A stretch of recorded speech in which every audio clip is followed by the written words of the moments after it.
What is up, everybody? Ivy Ross here. Make sure you guys like and subscribe to the channel. Appreciate you guys that do support me. So I had a realization a couple days ago.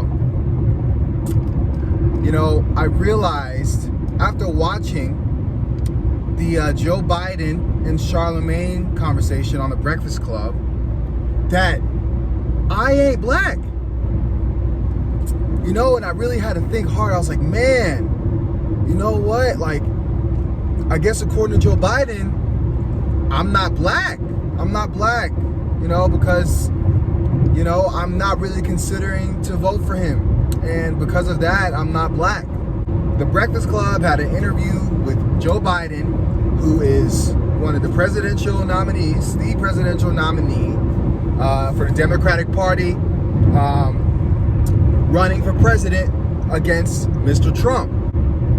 Joe Biden's on, and he's talking to Charlemagne the God. And already off the bat, I was like, why Charlemagne the God? I just wished there was someone more reputable for black people to interview Joe Biden. But hey, it is what it is. Charlemagne got the interview with Joe Biden. So I digress. And I continue on that they had an 18-minute interview.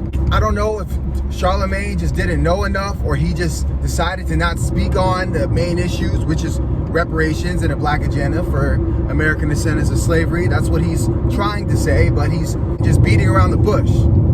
But anyway, I don't think Joe Biden cares. And so I don't know if it's by design or by mistake, but because Charlemagne didn't know enough, he wasn't pressuring Joe Biden in the way someone else that would know would pressure him. So he let Joe Biden just talk. And Joe Biden really exposed himself on how racist he really is and how he feels about black people. That's one thing that I can appreciate about this interview with Charlemagne, is that he just let Joe Biden talk. And my God, this dude is so racist. I mean, the way he was talking to Charlemagne the God was just completely disrespectful. He's like, hey, man, he was talking to him like, some dude he met on the street, selling weed to him or something. I mean, Joe Biden would never do that to anyone else. I mean, I had to watch other interviews, just to, say what I'm saying now, is that Joe Biden, when he's interviewing other people, white people, he's cordial, he's respectful, passionate, shows compassion. There was none of that in this Charlemagne interview. So he was showing complete disrespect to Charlemagne. And Charlemagne, to his credit, he was giving respect to Joe Biden.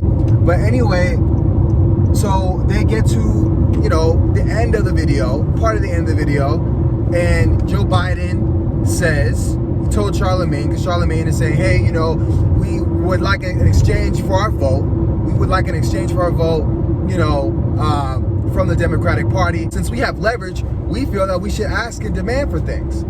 And anyway, Joe Biden gaslights, and he says, hey, man, if you have troubles with voting between Trump and me, then you ain't black. And that's when I was like, what? And let me tell you why. And any black people that are like, man, I don't see the issue. Okay, yeah, he said something stupid. It was a joke. This dude, Joe Biden, has such a racist history. From the 94 crime bill, which put thousands of black men in prison nationwide. He's ruined so many people's lives. And he has not admitted that. He's not admitted that. He actually still stands firm with that. If you listen to the interview, he still thinks all those crime bills were great policies. And then back in the 70s, when he was hanging out with segregationists, defending them and busing, and just the whole conversation in general for this interview, it shows that he does not care about black people or the black community. What policies has he ever made to make that statement? Oh wait, no. He thinks that he can say that because he was Obama's vice president. He somehow gets a black card for being Obama's vice president. That to me makes no sense at all. You're still white, and your history is still racist. And last time I checked, you're against reparations. So you really have no say-so in talking. So I know that he's apologized. Anyone who wants to jump in here and say he apologized, let it go. I don't give a shit about no apologies. Black people don't care about no apologies. We want things done. You need to support reparations. We need a black agenda to close the racial wealth gap. The reason why the black people are dealing with COVID-19 the worst is because of systemic racism and white supremacy. So the fact that Joe Biden has contributed more to white supremacy than anything else, I don't want to hear anything about him saying, you ain't black if you don't vote for me.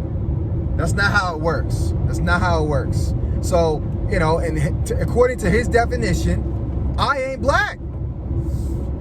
I ain't black. If you have any respect for yourself and your community, you would be furious about what this man just said. And I encourage you to do homework on this guy. And I just can't sit here and support this man when he doesn't support any policies, and he's racist as hell. I'm tired of people saying we gotta vote for him because Trump is worse. Trump is more racist. The lesser of two evil conversation, let's just keep it real. It's so immature. It's just ridiculous. It's immature. And I think, you know, that's the main reason why, you know, black people, we've been so behind. It's because we've been so politically lazy. We just go ahead and vote for the lesser of two evils every time. But historically, we've dealt with horrible presidents. We've had presidents who's owned us. What are we talking about? So I'm not gonna let y'all scare me because one white guy is more racist than the other white guy. They're both racist. So this is what black people need to do. We need to vote based on policies, not based on, oh, what black woman or woman of color or people of color is going to be his vice president. No, it doesn't matter if that black person doesn't advocate for black people. That's just symbolism. That's just identity politics. That doesn't do anything. So black people need to vote based on policies, and policies that are transformative in our lives. And so that's what reparations for American descendants of slavery is. That's what we're demanding. That's it. If a candidate doesn't support that, we are voting down ballot. That's what I'm doing. Unless Joe Biden, between now and November, he comes out and says, you know what, I'm fighting for reparations, I'm making a black agenda, and I want to see that black agenda. Not just, oh, HR 40, I support HR 40, which is a study for reparations. That's not the same. So that's what I encourage anyone. I think every party, everyone should have that kind of consistency. Every Democrat, you know, that's voting loyally to Democrats, but not receiving anything in exchange, we should vote down ballot. And down ballot, just for an example, is voting, going to the polls, not staying home. We are going to go to the polls and we're going to vote. You vote for your local and state initiatives. At the presidential candidate line, you write an ADOS or you keep it blank. That would send a message to Democrats to respect us. And specifically black people, we're the largest constituents. They should follow us. They got things for DACA, they got things for LGBT, they got things for Native Americans, but they don't got nothing for black Americans. So no, Joe Biden, I'm not voting for you. So if that's your definition of black, then I ain't black. I'm ADOS, and I'm pushing for policies that are going to advance my lineage. So I'm not about to just vote for Joe Biden because Donald Trump is horrible. Sorry, I'm voting down ballot. And I encourage anyone to vote down ballot and put your foot down and stand your ground on what you want to change in your life. For these politicians to take us serious, because obviously they don't. Anyway, that's it. That's me, Ivy Ross. Make sure you guys like and subscribe. You guys take care. Stay safe. And peace.